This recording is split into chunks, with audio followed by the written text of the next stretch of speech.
Assalamualaikum warahmatullahi wabarakatuh. Dengan saya Fahru Fahrul. Di sini saya ingin berbagi tips, berbagi pengalaman dengan teman-teman, yaitu cara menanam anggrek sekaligus merawat anggrek agar anggreknya tumbuh subur dan bisa berbunga seperti yang teman-teman lihat dalam video ini. Nah, buat yang masih pemula, sebaiknya silahkan lihat sampai dengan selesai agar bermanfaat buat teman-teman ya. Jadi kalau seandainya selama ini teman-teman nanam anggrek itu tidak pernah berbunga ya, atau jarang sekali berbunga, bahkan ada yang tidak mau membesar ya, jadi akhirnya nanti batangnya seperti pensil, nggak ada daun lagi. Nah, kalau yang seperti itu silahkan dilihat yang ini ya sampai dengan selesai agar bermanfaat buat teman-teman. Nah, di sini saya nanam anggrek ya di berbagai macam media teman-teman, dan semuanya 99% ya itu berhasil teman-teman. Nah, karena menanam juga merawat anggrek sebenarnya tidak sulit teman-teman. Jadi apa kesalahan yang teman-teman lakukan selama ini? Mungkin teman-teman mendapatkan info yang salah dalam hal merawat anggrek. Nah, di sini saya nanam anggreknya di pipa PVC teman-teman. Nah, jadi kalau teman-teman misalnya sulit mencari pohon hidup ataupun teman-teman sulit mencari pohon mati untuk nanam anggrek, ada yang lebih praktis teman-teman. Nah, lebih praktis seperti ini ya. Kita nanamnya di pipa PVC ataupun pipa paralon teman-teman. Tapi caranya, pipanya kita balut dulu dengan sabut kelapa seperti ini. Nah, kemudian anggreknya dilengketkan aja teman-teman. Jadi jengketnya bukan pakai lem ya, buat lubang-lubang seperti ini juga. Nah, jadi ketika kita lakukan penyiraman nanti merata ya ke seluruh bagian akar anggrek. Jadi buat lubang dari atas sampai bawah ya, sebelum sabut kelapa diikat pada pipa PVC untuk alas ya, ataupun untuk dasar penanaman anggrek teman-teman. Ini memang anggrek jadul ya yang sudah berbunga, tetapi sebenarnya ini ada 4 macam anggrek saya tanam di sini, dan yang lain belum berbunga ya, karena ketika saya lakukan penanaman yang lain itu masih sangat-sangat kecil teman. Ini sudah remaja ya, mungkin ini tak lama lagi yang paling atas dia akan berbunga.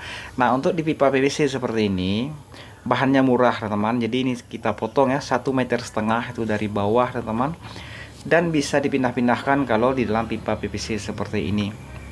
Nah, untuk pemupukan, kalau teman-teman mau pakai pupuk yang buatan ataupun yang alami seperti saya, bekas agen beras untuk anggrek boleh juga ya.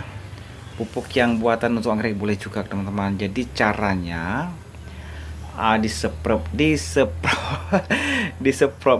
disemprot ataupun dispray ya seluruh bagian tanaman. Nah, tapi pemilihan pupuk harus hati-hati ya.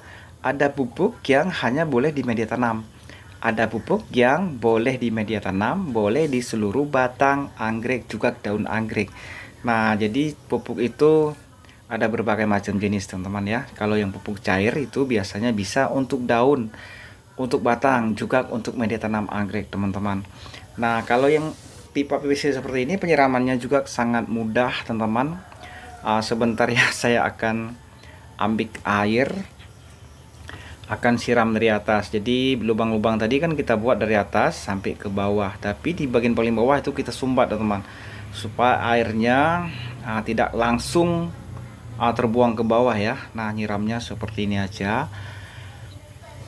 Nyiram pakai gayung seperti ini boleh teman-teman, pakai selang air juga boleh. Nah, kalau mau pakai air cucian beras boleh juga disiram seperti ini. Nah, ini airnya ini terus keluar dari pori-pori yang sudah kita buat sebelumnya ya, sebelum. Nah, seperti ini teman, airnya terus keluar melalui pori-pori yang kita buat di pipa paralonnya, dan hasilnya anggreknya itu bagus seperti ini teman-teman ya. Nah, jadi penyiraman ini mudah sekali untuk kita lakukan. Kalau mau disiram banyak-banyak pun nggak apa-apa untuk jenis penanaman anggrek di pipa seperti ini. Berapapun teman-teman berapapun banyaknya air yang teman-teman siram untuk media tanam anggrek yang tanam di pipa seperti ini, itu tidak akan membuat akar anggrek teman-teman membusuk ya. Artinya membusuk karena kelebihan air ya, tapi kalau diakibatkan oleh bakteri ataupun virus itu tetap juga busuk. Nah, untuk itu kita antisipasi dengan penyemprotan ya. Kalau belum ada hama penyakitnya, sebenarnya disemprot dengan fungisida itu 15 hari sekali. Oke, terima kasih. Silahkan di-share juga ya buat teman-teman kita yang lain.